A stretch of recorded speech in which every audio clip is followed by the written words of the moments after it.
ಹಾಗಂತ ನೀನು ಮಾಡ್ಲಿಲ್ಲ ಅಂತೇನಿಲ್ಲಲ್ಲ. ಹಾಗಂತ ನಿಮ್ಮ ದಾರಿಯಲ್ಲಿ ನಾವು ಹೋದವರಲ್ಲ. ಆದರೆ ಉಳಿದವರಿಗಿಂತಲೂ ಶ್ರೇಷ್ಠವಾಗಿ ಜ್ಯೇಷ್ಠವಾಗಿ ನೀನು ಕಾಣಿಸಿಕೊಂಡೆ. ಯಾಕೆ ಗೊತ್ತಾ? ನಿನ್ನದಾಗಿರುವಂತಹ ಪ್ರಭಾವ ಹಾಗೆ, ಅದಕ್ಕೆ ಸಾಕ್ಷ್ಯ ಎನ್ನುವ ಹಾಗೆ ನಿನ್ನ ಅಪ್ಪ ದೇವೇಂದ್ರನ ಕುರಿತಾಗಿ ದೇವಲೋಕ ಅಭಿಯೋಗವನ್ನು ನಡೆಸಿದಂತಹ ಕಾಲದಲ್ಲಿ ಕೈ ಸೋತು ಸೆರೆ ಸಿಕ್ಕ ಸಂದರ್ಭ, ಅದೇ ಮಾಯಾಜಾಲವನ್ನು ಬಳಸಿ ದೇವೇಂದ್ರನೇ ಸೆರೆ ಸಿಕ್ಕುವ ಹಾಗೆ ಮಾಡಿ ಯುದ್ಧವೇ ಮಾಡಲಿಲ್ಲ ಅಲ್ವಾ? ಮಾಯಕದಿಂದಲೇ ಇಂದ್ರನನ್ನ ಸೆರೆ ಕಟ್ಟಿ ಲಂಕೆಯ ವಜ್ರ ಕಂಬಕ್ಕೆ ಕಟ್ಟಿದ್ದೇನೆ. ಆ ಕಾಲಕ್ಕೆ ಗೆಲುವು ನಿಮ್ಮದಾಗುವ ಹಾಗೆ ಮಾಡಿದೆ. ಅದೇ ಮಾಯಾವಿದ್ಯೆ ಅನ್ನಲ್ವಾ ಈ ಕಾಲಕ್ಕೆ ರಾಮ ಸೇನೆಯ ವಿರುದ್ಧವಾಗಿ ಪ್ರಯೋಗಿಸುವುದಕ್ಕೆ ಮುಂದಾದದ್ದು. ಜಯ ಸಿಕ್ತ ಅಂತ ಕೇಳಿದ್ರೆ ಏನು ಉತ್ತರ ಕೊಡ್ತೆ? ಜಯ ಸಿಗ್ಲಿಲ್ಲ ಅಂತ ಹೇಳುವುದಿಲ್ಲ, ಹಾಗಂತ ಸೋಲಾಯ್ತು ಅಂತ ಒಪ್ಪಿಕೊಳ್ಳುವುದಿಲ್ಲ. ಯಾಕೆ ಗೊತ್ತಾ? ಸೋತವ ಯಾವತ್ತೂ ಸೋತಿದ್ದೇನೆ ಅಂತ ಒಪ್ಪಿಕೊಳ್ಳುವುದಿಲ್ಲ. ನಾವು ಸೋಲಲಿಲ್ಲ ಎನ್ನುವುದರ ಅರ್ಥ ನಿನಗೆ ಗೆಲುವು ಸಿಗಲಿಲ್ಲ ಅಂತ ಅರ್ಥ. ಸೋಲು ಹೇಗೆ ಗೊತ್ತುಂಟ? ಸೋತವ ಮತ್ತೆ ಅವನ ಮುಂದೆ ಯುದ್ಧಕ್ಕೆ ಬರಬಾರದು. ಅವ ಸೋತಾಗೆ, ಕೈ ಸೋತಾಗೆ ಮತ್ತೆ ಮತ್ತೆ ಯುದ್ಧಕ್ಕೆ ಬರ್ತಾರೆ ಅಂತಾದ್ರೆ ಅವ ಸೋಲಿಲ್ಲ ಎನ್ನುವುದೇ ಅರ್ಥ. ಅದು ಹಾಗೆ ಬಾರದೆ ಇದ್ದಾಗೆ ಅವ ಹೊಡಿಲಿಲ್ಲ, ಅವನಿಗೆ ಹೊಡೆಯುವುದಕ್ಕಾಗ್ಲಿಲ್ಲ ಎನ್ನುವುದರ್ಥ. ಮೂರು ಬಿಟ್ಟವರು ಊರಿಗೆ ದೊಡ್ಡವರು ಎನ್ನುವುದೊಂದು ಮಾತುಂಟು. ಕೆಲವರಿಗೆ ಮಾನ ಇರುವುದಿಲ್ಲ, ಮರ್ಯಾದೆ ಇರುವುದಿಲ್ಲ. ಎಷ್ಟು ಸೋತ್ರು ಮತ್ತೆ ಮೇಲೆ ಬರ್ತಾರೆ. ಅದು ತಿಳ್ಕೊಡ ತಪ್ಪು. ನೀನ್ ಸೋಲಿಲ್ವಾ? ನೀನ್ ಸೋಲಿಲ್ವಾ? ನಮ್ಮ ಸೋಲೆ ಬೇರೆ, ನಿಮ್ಗಾದ್ರೂ ಆಗ್ತಾ ಇರುವಂತಹ ಸೋಲೆ ಬೇರೆ. ನಿನಗಾದ್ರೂ ಸೋಲು ಬೇರೆ, ನಮಗಾದ್ರೂ ಸೋಲದೆ. ಯಾಕೆ ಗೊತ್ತಾ? ಮತ್ತೆ ಸುಮ್ಮನೆ ಹೇಳಿದ್ದಲ್ಲ, ನಡೆದಂತಹ ರಣಕಣದಲ್ಲಿ ನಿಮ್ಮಲ್ಲಿ ಆಗಿರುವಂತಹ ನಷ್ಟ ಯಾವುದು?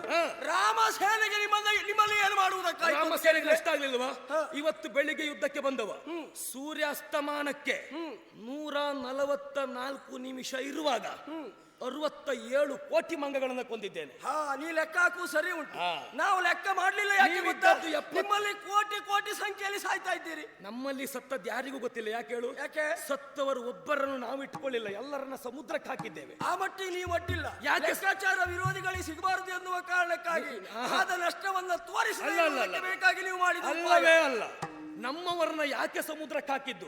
ನಿಮಗೆ ಲೆಕ್ಕಾಚಾರ ಸಿಗಬಾರ್ದು ಎನ್ನುವ ಕಾರಣಕ್ಕಾಗಿ ಅಲ್ಲ. ನಮ್ಮ ಸೈನಿಕರು ಸತ್ತದ್ದನ್ನ ನೋಡಿ ನಮ್ಮವರು ಭೀತಿಗೊಳಗಾಗಬಾರದು, ನಮ್ಮವರು ಯಾರು ಸಾಯಲಿಲ್ಲ ಎನ್ನುವಾಗಿ ಅವರು ಹೋರಾಟ ಮಾಡಬೇಕು ಎನ್ನುವ ಒಂದೇ ಒಂದು ಕಾರಣಕ್ಕಾಗಿ ಸತ್ತವರನ್ನ ಸಮುದ್ರಕ್ಕೆ ಹಾಕಿದ್ದೇವೆ ನಾವು. ಆದ್ರೂ ಒಂದು ಧೈರ್ಯ ಉಂಟು. ಏನು? ನಾವು ಆ ಕಾರ್ಯವನ್ನು ಮಾಡದೆ ಹೋದ್ರೂ ಕೂಡ ಸತ್ತಂತಹ ನಮ್ಮವರು ಮತ್ತೆ ಬದುಕುವ ಹಾಗೆ ನಾವು ಮಾಡುವುದಕ್ಕೆ ಮುಂದಾಗಿದ್ದೆ. ಅದು ನಿಮ್ಮಿಂದ ಆ ಎಲ್ಲ ಕೆಲಸವೂ ಆಗ್ಲಿಲ್ಲ. ನಾನು ಕೆಲವೊಂದು ಸಂದರ್ಭದಲ್ಲಿ ನಾಗಪಾಶದಿಂದ ರಾಮ ಲಕ್ಷ್ಮಣರನ್ನ ಬಂಧಿಸಿದ ಹೊತ್ತಿಗೆ ಅಲ್ಲಿಗೆ ಬಂದದ್ದು ಗರುಡ, ಆಮೇಲೆ ಗೊತ್ತಾದದ್ದು. ಅವ ಬಂದ ಮೇಲೆ ಬಿದ್ದವರೆಲ್ಲ ಎದ್ದದ್ದು. ಆ ಕಥೆ ಬಿಡು. ಒಂದು ಕೆಲಸ ಮಾಡು, ನೀನು ನಿನ್ನ ತಂದೆಯ ಒಟ್ಟಿಗೆ ಬಂದವನೇ ಅಲ್ವಾ? ಹೌದಪ್ಪ, ನಾನು ಬಂದಿದ್ದೇನೆ. ಬೇಡ, ಒಂದು ಕೆಲಸ ಮಾಡು. ಈಗ ಕುಂಭಕರ್ಣ 8400 ಮಂದಿ ರಕ್ಕಸರನ್ನ ನುಂಗಿದವನಿದ್ದಾನೆ.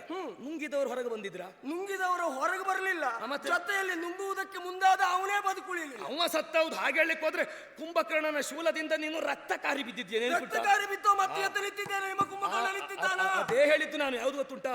ಒಮ್ಮೆ ಸೋಲಾಯಿತು ಎಂಬಲ್ಲಿಗೆ ಅದು ಆತ್ಯಂತಿಕವಾದ ಸೋಲಲ್ಲ, ಗೆಲುವನ್ನ ಪ್ರತಿಷ್ಠಾಪನೆ ಮಾಡ್ತೇವೆ ಅಂತ ಆತ್ಮವಿಶ್ವಾಸ. ಸೋತವ ಆ ರೀತಿಯಲ್ಲಿ ಯೋಚಿಸಿದ್ರೆ ತಪ್ಪಲ್ಲ, ಹಾಗಂತ ಸತ್ತವ ಹಾಗೆ ಯೋಚಿಸುವುದಕ್ಕಾಗುವುದಿಲ್ಲ.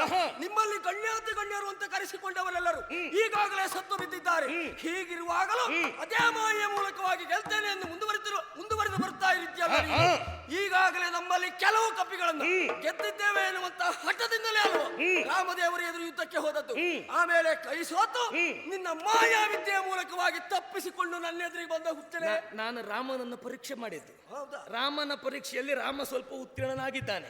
ಇನ್ನೇನಿದ್ರು ಹನುಮಂತನೊಂದು ಪರೀಕ್ಷೆ ಮಾಡುವಂತ ಇಚ್ಛೆ ಬಂದದಷ್ಟೇ. ಒಂದು ಮಾತು ಹೇಳು. ಏನೋ? ನೀನು ಒಟ್ಟಾರೆ ನಿಮ್ ಪರೀಕ್ಷೆ ಎಷ್ಟು ದಿವಸದುಂಟು ಅಂತ ಹೇಳಲಿಕ್ಕೆ ಬರುವುದಿಲ್ಲ. ನೀವು ಉತ್ತೀರ್ಣರಾಗುವಲ್ಲಿವರೆಗೆ ಪರೀಕ್ಷೆ. ನಾವು ಉತ್ತೀರ್ಣ ಆಗುವುದಲ್ಲ, ನೀವು ಬದುಕಿರುವಲ್ಲಿವರೆ ಪರೀಕ್ಷೆ ಅಂತ ಹೇಳು. ನಮ್ಮ ಸಾವಿನ ಶಾಸನ ನಿನ್ನ ಕೈಯಲ್ಲಿಲ್ಲ. ಶಾಸನ ನಾನು ಬರೀತಾನೆ ಈಗ. ಹನುಮಂತ ಈಗ ಯುದ್ಧ ಮಾಡುವುದು. ಹೌದು. ಪುಣ್ಯಾತ್ಮ, ನನ್ನ ನಿನ್ನ ಮುಖಾಮುಖಿ ಆಯ್ತಲ್ಲ, ನೆನಪುಂಟ? ಯಾವ ಪ್ರಸಂಗ? ಲಂಕಾದಾನ ಮಾಡಿದ ನೋಡು, ಅದೇ ಪ್ರಸಂಗ. ಹನುಮನನ್ನು ನೋಡ್ಬೇಕು ಎನ್ನುವಂತಹ ಬಯಕೆ ಇರುವ ಕಾರಣಕ್ಕಾಗಿ ನಮ್ಮನ್ನು ನೋಡ್ತಾನೆ ಅಂತ ಬಯಸಿದವರಿಗೆ ನಾವು ಸಿಗುವುದಿಲ್ಲ ಅಂತ ಹೇಳುವ ಸ್ವಭಾವ ನಮ್ಮದಲ್ಲ. ನನ್ನನ್ನೇ ನೋಡುವ ಬಯಕೆ ಉಂಟು ಅಂತಾದ್ರೆ ನೋಡಬಾರು. ಯುದ್ಧ ಆಗಿದೆ, ಮೊದಲೊಮ್ಮೆ ಆಗಿದೆ. ಎಲ್ಲಿ? ಅಶೋಕವನದಲ್ಲಿ ಸೀತಾನ್ವೇಷಣೆಗೆ ಬಂದೆ. ಸೀತೆಯನ್ನ ಕಂಡೆ, ಕೊಡಬೇಕಾದನ್ನು ಕೊಟ್ಟೆ, ಹೊಡೆಯಬೇಕಾದನ್ನು ಪಡೆದೆ. ಹಾಗೆ ಹೋದೆಯಾ? ಏನು ಮಾಡಿದೆ? ಒಂದು ವೇಳೆ ನಾನು ಹಾಗೆ ಹೋದೆ ಅಂತ ಆದ್ರೆ ಹಾ. ನಿಮಗೂ ನಮಗೂ ವ್ಯತ್ಯಾಸ ಇಲ್ಲ ಅಂತ ಆಗ್ತದೆ. ಹೌದು. ಯಾಕೆಂದ್ರೆ ನಿನ್ನಪ್ಪ ಕಳ್ಳತನದ ವ್ಯವಹಾರವನ್ನು ಮಾಡಿದವ. ಹಾ. ನಾವು ಅದು ಆಗಬಾರ್ದು ಅಂತ ಆದ್ರೆ ರಾಮದಾಸ ಏನು ಎನ್ನುವುದು ಗೊತ್ತಾಗಬೇಕು, ಬಂದಿದ್ದೇವೆ ಎನ್ನುವುದು ತಿಳಿಬೇಕು. ಹಾಗಾಗಿ ಎಷ್ಟು ಹಾಳು ಮಾಡಬೇಕು ಅಷ್ಟು ಹಾಳು ಮಾಡುವುದಕ್ಕೆ ಮುಂದಾಗಿದ್ದೇನೆ. ಕೆಲಸ ಆದ್ಮೇಲೆ ಅಲ್ವಾ ಪ್ರಕಟ ಆದದ್ದು? ಹೌದು. ಅದಕ್ಕೂ ಮೊದಲೇನು ಮಾಡಿದೆ? ಹಾ. ಕಳ್ಳರಾಗಿ ಹೋದೆಯಾ? ನೀವು ಕೆಲಸ ಆದ್ಮೇಲೆ ಆದ್ರೂ ಪ್ರಕಟ ಅಲ್ಲ, ಅದಕ್ಕೂ ಮೊದಲು ಕಳ್ಳನಾಗಿ ಹೋದೆಯಾ? ನಿದ್ದೆ ಬಂದ ಆ ಹೊತ್ತಿಗೆ ರಾತ್ರಿ ಕಾಲದಲ್ಲಿ ನಿನ್ನ ಪ್ರವೇಶ, ಪ್ರಶ್ನಿಸಬೇಕು ಬಂದಂತ ಲಕ್ಕಿಡಿಯ ಸಂಹಾರ, ಆಮೇಲೆ ಕುಂಭಕರ್ಣನ ಅಂತಃಪುರ, ವಿಭೀಷಣನ ಅಂತಃಪುರ, ಎಲ್ಲ ಗೊತ್ತಾಗಿದೆ ಅಂತ ಆಯ್ತು. ಅಪ್ಪನ ಅಂತಃಪುರ ಎಲ್ಲ ಗೊತ್ತಾಗಿದೆ. ಎಲ್ಲಾ ಕಡೆಗೆ ಹೋಗಿ ಪ್ರಕಟಗೊಂಡದ್ದು ಯಾವಾಗ ಕೇಳಿದ್ರೆ ಅಶೋಕವನವನ್ನು ಧ್ವಂಸ ಮಾಡಿದ ಆ ಕಾಲಕ್ಕೆ. ಕಳ್ಳನಾಗಿ ಅಲ್ಲಿವರೆಗೆ ವ್ಯವಹರಿಸಿದ ಯಾಕಾಗಿ? ಯಾಕೆ? ಅನ್ವೇಷಣೆಗಾಗಿ ಬಂದಿರುವಂತಹ ನಾನು ಸೀತಾದೇವಿ ಲಂಕೆಯಲ್ಲಿ ಇಲ್ಲ ಎನ್ನುವಂತಹ ವಿಷಯ ಗೊತ್ತಾಯ್ತು ಅಂತ ಆದ್ರೆ ವ್ಯರ್ಥವಾಗಿ ನಾನು ಕಾರ್ಯವನ್ನ ಮಾಡಿದ ಹಾಗಾಗ್ತದೆ. ಅಲ್ಲಪ್ಪ, ಅಲ್ಲಿರುವ ಸಾಮಾನ್ಯರಿಗೆ ಕೆಲವು ಸಮಸ್ಯೆಯನ್ನು ತಂದಿಟ್ಟ ಹಾಗಾಗ್ತದೆ. ಅಲ್ಲ, ನೀನು ಆಗಬಾರ್ದು ಅಂತ ಆದ್ರೆ ಮೊದಲು ಕೆಲಸ ಮುಗಿಬೇಕು, ಆಮೇಲೆ ನಾವೇನು ಅಂತ ತೋರಿಸಬೇಕು. ನೀನು ಲಂಕೆಗೆ ಅನುಮಾನದಿಂದ ಬಂದ್ಲೆಯಾ? ಲಂಕೆಯಲ್ಲಿ ಸೀತೆ ಇದ್ದಾಳೇನು ಅಂತ ವಿಶ್ವಾಸದಿಂದ ಪ್ರಮಾಣದ ಅನುಮಾನವೇ ಇತ್ತು ಬರುವಾಗ. ನಾನು ಒಂದು ಪ್ರಮಾಣದಲ್ಲಿ ದುಃಖಿತನಾದದ್ದು ಹೌದು. ಯಾಕೆಂದ್ರೆ ಮಾಯಾವಿಗಳಾಗಿರುವಂತಹ ನೀವು ಇವತ್ತು ಸೀತಾದೇವಿಯನ್ನ ಇಟ್ಟಲ್ಲಿ ನಾಳೆ ದಿವಸ ಇಟ್ಟೇ ಇರ್ತೀರಿ ಅಂತ ಹೇಳಲಿಕ್ಕೆ ಆಗುದಿಲ್ಲ ನೋಡಿ. ಅದು ನೀವು ತಿಳ್ಕೊಂಡದ್ದು ಹಾಗೆ. ಕೆಲವು ಅತಿ ಬುದ್ಧಿವಂತರು ಹಾಗೆ ಮಾಡುವುದು. ಅವ ಇವತ್ತು ಇಲ್ಲಿಟ್ಟಿದ್ದಾನೆ, ನಾಳೆ ಮತ್ತೊಂದು ಕಡೆ ಇಡ್ತಾನೆ ಅಂತ. ನಿಮಗಿಂತೂ ದೊಡ್ಡ ಬುದ್ಧಿವಂತ ಏನ್ ಮಾಡ್ತಾರೆ ಗೊತ್ತುಂಟಾ? ಏನ್ ಮಾಡ್ತಾನೆ? ಒಂದ್ 4 ದಿವಸ ಇಲ್ಲೇ ಇಡ್ತಾನೆ. ಯಾಕೆ? ಅಲ್ಲೆಲ್ಲ ನೀವು ಹುಡುಕಲಿ ಎನ್ನುವ ಕಾರಣಕ್ಕಾಗಿ. ಅಲ್ಲೆಲ್ಲ ಹುಡುಕಿ ಇಲ್ಲಿಗೆ ಬರುವಾಗ ಇಲ್ಲಿಂದ ಎತ್ತಿ ಅಲ್ಲಿ ಇಡ್ತಾನೆ. ಅದು ಬುದ್ಧಿವಂತರ ಲಕ್ಷಣ. ಅಂದ್ರೆ ನೀವು ಬುದ್ಧಿವಂತರು ಅಂತ ಹೇಳಿಕೊಳ್ಳುವುದು ರಾಮನ ಕಡೆಯವರು ಯಾರಾದ್ರೂ ಬಂದ್ರೆ ಬರಲಿ, ಸೀತಾದೇವಿಯನ್ನು ನೋಡ್ಲಿ ಎನ್ನುವ ಕಾರಣಕ್ಕಾಗಿ ಒಂದೇ ಸ್ಥಳದಲ್ಲಿ ಇಟ್ಟದ್ದು ಅಂತ ಅಲ್ವೇ ಅಲ್ಲ. ಮತ್ತೆ ನಾವು ರಾಮ ಲಕ್ಷ್ಮಣರಿಗೆ ಗೊತ್ತಾಗದೆ ಸೀತಾ ಅಪಹಾರ ಮಾಡಿದ್ದಕ್ಕೆ ರಾಮ ಲಕ್ಷ್ಮಣರು ಹುಡುಕಬೇಕು. ಸೀತೆ ಸಿಕ್ಕದೆ ವಿಲವಿಲನೆ ಒದ್ದಾಟ ಮಾಡಬೇಕು. ಸೀತೆ ಇಲ್ಲಲ್ಲ ಅಂತ ಕಣ್ಣೀರು ಸುರಿಸಬೇಕು. ಮತ್ತೆ ರಾಮನನ್ನ ಎದುರಿಸಿ ತರುವುದಕ್ಕಾಗದೆ ಇದ್ದದ್ದೇನಲ್ಲ. ಅರ್ಥ ಆಗ್ತದೆ ನನಗೆ. ಏನು? ಮತ್ತೊಬ್ಬರ ಮನೆ ಹಾಳು ಮಾಡಬೇಕು ಅಂತ ಬಯಸಿದ್ರೆ ಮೊದಲು ಹಾಳಾಗುವುದೇ ನಮ್ಮ ಮನೆ. ಈಗ ನಿಮ್ಗೆ ಆಗ್ತಾ ಇದ್ದದ್ದು ಅದೇ. ನೀನು ಬಂದ ಮೇಲೆ ಹಾಳಾಗುದು ಬೇಡ. ಯಾಕೆ ಗೊತ್ತುಂಟಾ? ನಿಮಿಷ ಮಾತ್ರದಲ್ಲಿ ಸುಟ್ಟು ಹೋದ ಲಂಕೆ ಮತ್ತೆ ಕ್ಷಣ ಮಾತ್ರದಲ್ಲಿ ಸುಟ್ಟ ನೀನು ರಾಮನ ದರ್ಶನ ಮಾಡಿದ್ಯಲ್ವ ಗೊತ್ತಿಲ್ಲ. ಮತ್ತೆ ವಿಶ್ವಕರ್ಮನಿಂದ ನಿರ್ಮಿತವಾಯಿತು ಸುವರ್ಣ ಲಂಕೆ. ಆ ಮಟ್ಟಿ ನೀವು ಒಡ್ಡಿಲ್ಲ. ಹಾಳಾದ್ಮೇಲೆ ಎಲ್ಲ ಸರಿ ಮಾಡ್ಕೊಳ್ತೀರಿ. ಖಂಡಿತವಾಗಿ ಸರಿ ಮಾಡ್ಕೊಂಡದ್ದು ನಿಮಗೆ ಹೆದರಿ ಅಲ್ಲ, ನಮ್ಮಲ್ಲಿ ಮತ್ತಿಷ್ಟು ಉಂಟು ಎನ್ನುವುದನ್ನು ತೋರಿಸುವುದಕ್ಕಾಗಿ ಮಾಡಿದ್ದು. ಮತ್ತಿಷ್ಟು ಉಂಟು ಎನ್ನುವುದನ್ನು ನೀವು ತೋರಿಸಿಕೊಳ್ತೀರಿ ಸರಿ. ಮೊದಲು ಹೋದದ್ದಲ್ಲ ಸುಳ್ಳು ಅಂತ ಹೇಳುವುದಿಲ್ಲಲ್ಲ. ಯಾವ ಕಾರಣಕ್ಕೂ ಇಲ್ಲ. ಈ ಕಳೆದುಕೊಂಡವ ದುಃಖ ಮಾಡುವುದು ಯಾರು ಹೇಳು? ಸಂಪಾದನೆ ಮಾಡುವುದಕ್ಕಾಗದೇ ಇದ್ದವ ದುಃಖ ಮಾಡುವುದು. ಸಂಪಾದನೆ ಮಾಡುವ ಹೋದದ್ದು ನನ್ನದಲ್ಲ, ಹೋಗ್ಲಿ ಅಂತ ಬಿಟ್ಟು ಬಿಡ್ತಾನೆ. ಆದ್ರೂ ಒಂದು ಏನೋ ನನ್ನ ಉದ್ದೇಶ ನಿಮ್ಮ ಸಂಪತ್ತನ್ನು ಹಾಳು ಮಾಡುವುದಲ್ಲ, ನಮ್ಮಲ್ಲಿ ಇಷ್ಟುಂಟು ಅಂತ ತೋರಿಸುವುದು. ನನ್ನ ಕೆಲಸ ನಾ ಸರಿ ಮುಗಿಸಿ ಬಂದಿದ್ದೆ. ಗೊತ್ತಾಯ್ತಪ್ಪ, ಗೊತ್ತಾಯ್ತು.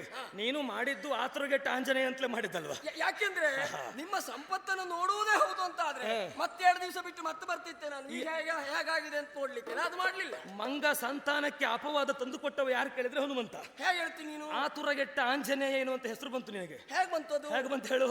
ನೀ ಹೇಳ್ಬೇಕು. ಈಗ ಆತುರಗೆಟ್ಟ ಆಂಜನೇಯ ಹೇಗೆ ಅಂತ ನನಗೆ ಗೊತ್ತಿಲ್ಲ. ಹೇಗೆ ಗೊತ್ತುಂಟಾ? ನೀನು ಹೇಗೆ ಗೊತ್ತುಂಟು ಅಂತ ಹೇಳಿ. ಗೊತ್ತುಂಟು. ಬೆಂಕಿಯನ್ನ ಕೊಟ್ಟ ಮರುಕ್ಷಣದಲ್ಲಿ ಇಡೀ ಲಂಕೆಯನ್ನ ಸುಟ್ಟೆ ನೀನು. ಲಂಕೆಯನ್ನ ಸುಟ್ಟ ಮೇಲೆ ಸಮುದ್ರಕ್ಕೆ ಹೋಗಿ ಮುಳುಗಿ ಎದ್ದ ಮೇಲೆ ಯೋಚನೆ ಮಾಡಿದಂತೆ, ಲಂಕೆ ಸುಟ್ಟೋಯ್ತು, ಸೀತೆ ಸತ್ತೋದ್ಲ ಹೇಗಂತ. ನಾ ಇದೆಲ್ಲ ಸ್ವಗತದಲ್ಲಿ ಹೇಳಿದ್ ನಿನಗೆ ಗೊತ್ತ. ಪುಣ್ಯಾತ್ಮ, ನೀ ಸ್ವಗತದಲ್ಲಿ ಹೇಳಿದ್ರು ಹೇಳ್ಕೊಂಡವರ ಭಾವನೆ ಅರ್ಥ ಆಗುದಿಲ್ವಾ? ಈಗ ಹದನ ತಿಳಿಯುವುದು ವದನದಿಂದ ಅಂತ ಹೇಳಿದ್ರೆ ಅರ್ಥ ಎಂತದ್ದು? ಅಲ್ಲ, ಅರ್ಥ ಎಂತದ್ದು? ಮನಸ್ಸಿನ ಹದನ ಎನ್ನುವುದು ವದನದಲ್ಲಿ ಗೊತ್ತಾಗ್ತದೆ. ಅದು ಎದುರಿದ್ದಾಗ. ಹೌದಪ್ಪ. ನನ್ನ ಎದುರಿಗೆ ನೀವು ಇಲ್ಲೇ ಇಲ್ಲ. ಯಾರು ಹೇಳಿದ್ ನಿನಗೆ? ನಾ ಸಮುದ್ರದ ಮಧ್ಯದಲ್ಲಿ ತಡಿಯಪ್ಪ. ಈಗ ಸಮುದ್ರದ ಮಧ್ಯ ಲೀಲಾಜಾಲವಾಗಿ ತಿರುಗಾಟ ಮಾಡಿದ್ದು ನೀನ ನಮ್ಮ ಆಳುಗಳ? ನಾನಂತೂ ಹಾರಿದ್ದೆ. ಅಲ್ಲಲ್ಲ, ನಿಮ್ಮ ಬಗ್ಗೆ ನನಗೆ ಗೊತ್ತೇನೆ. ಅಲ್ಲ, ನಿಮ್ಮ ಆಳುಗಳ ಬಗ್ಗೆ ನನಗೆ ಗೊತ್ತೇ. ನೀನು ಬಂದದ್ದು ಯಾವಾಗ? ನಿನ್ನ ಅಪ್ಪನ ಹತ್ರ ಪುಷ್ಪಕ ವಿಮಾನ ಒಂದು ಉಂಟು ಅಂತ ಗೊತ್ತುಂಟು ಬಿಟ್ರೆ ನಿಮ್ಮಲ್ಲಿ ಎಷ್ಟು ಜನ ಹಾರ್ಲಿಕ್ಕೆ ಬರ್ತದೆ ಅಂತಲ್ಲ ನಮ್ಗೆ ಗೊತ್ತಿಲ್ಲ. ನಮ್ಮವರೆಲ್ಲರೂ ಹಾರ್ತಾರೆ. ಶೂರ್ಪುನಕ್ಕೆ ದಂಡಕಾರಣ್ಯಕ್ಕೆ ಬಂದದ್ದು ಪುಷ್ಪಕ ವಿಮಾನದಿಂದ ಅಲ್ಲ. ಕರದೂಷಣ ತ್ರಿಶುರಾದಿಗಳ ಪ್ರವೇಶ ಆದದ್ದು ಪುಷ್ಪಕ ವಿಮಾನದಿಂದ ಅಲ್ಲ. ನಮ್ಗೆ ಗೊತ್ತಿಲ್ಲ, ನೀವು ಮಾಯಾವಿಗಳು, ನೀವು ಏನನ್ನೂ ಮಾಡ್ತೀರಿ, ಏನಕ್ಕೇನನ್ನೂ ಮಾಡ್ತೀರಿ. ಶುಕಾಸಾರಣರು ಸಮುದ್ರವನ್ನ ಉತ್ತರಿಸಿ ರಾಮಸೇನೆಯನ್ನ ನೋಡಿದ್ದು ಪುಷ್ಪಕ ವಿಮಾನದಿಂದ ಅಲ್ಲ. ಅಣಿಮಾದಿ ಅಷ್ಟಸಿದ್ಧಿಯನ್ನ ಬಲ್ಲವರು ನಾವು. ಸರಿ, ಅದು ನಮಗೆ ಗೊತ್ತಿಲ್ಲ. ಅದೇಳು ಹೇಗೆ ಬೇಕಾಗಿ ಹೋಗ್ತೇವೆ. ನಮಗದು ಬೇಕಾದದ್ದು ಅಲ್ಲ. ಅಶೋಕವನವನ್ನು ಧ್ವಂಸ ಮಾಡಿದ ಆ ಹೊತ್ತಿಗೆ ದಂಡಿಸುವುದಕ್ಕೆ ಯಾರೇ ಬಂದರೂ ದಂಡಿಸುವುದಕ್ಕಾಗ್ಲಿಲ್ಲ. ಆ ಹೊತ್ತಿಗೆ ಅಪ್ಪನನ್ನ ಕಳುಹಿದ್ರು.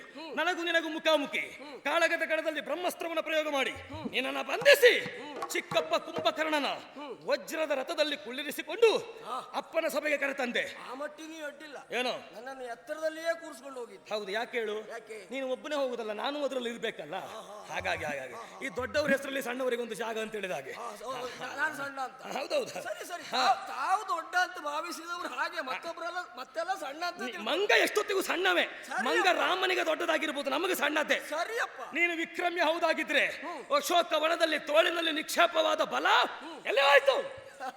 ಸ್ವಲ್ಪ ತಡಿ. ಏನೋ ಬ್ರಹ್ಮಾಸ್ತ್ರವನ್ನ ಪ್ರಯೋಗಿಸಿದಾಗ ನಾನು ಸುಮ್ಮನಿದ್ದೆ, ನಾನು ಶರಣಾದೆ ಅಂತ ತಿಳ್ಕೊಂಡ್ಯ. ಮತ್ತೆ ಅದಲ್ಲ, ಯಾವತ್ತು ನಿನ್ನ ಗೆಲುವಂತದ್ದು ಪೂರ್ಣವಾಗಿ ಆಗಬೇಕು ಅಂತಾದ್ರೆ ನಾನು ಪ್ರತಿರೋಧವನ್ನು ತೋರಿಸಿ ಸೋತರೆ ಮಾತ್ರ ಅದು ಪೂರ್ಣ ಆಗುವುದು.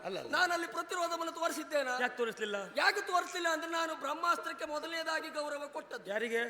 ಬ್ರಹ್ಮಾಸ್ತ್ರಕ್ಕೆ. ಬ್ರಹ್ಮಾಸ್ತ್ರಕ್ಕೆ ನೀನು ಶರಣಾದದ್ದು ಬ್ರಹ್ಮನಿಗೆ ಗೌರವವನ್ನು ಕೊಡುವುದಕ್ಕಾಗಿ ಹಾಗೆ ಮಾಡಿ. ಸರಿ ಸರಿ.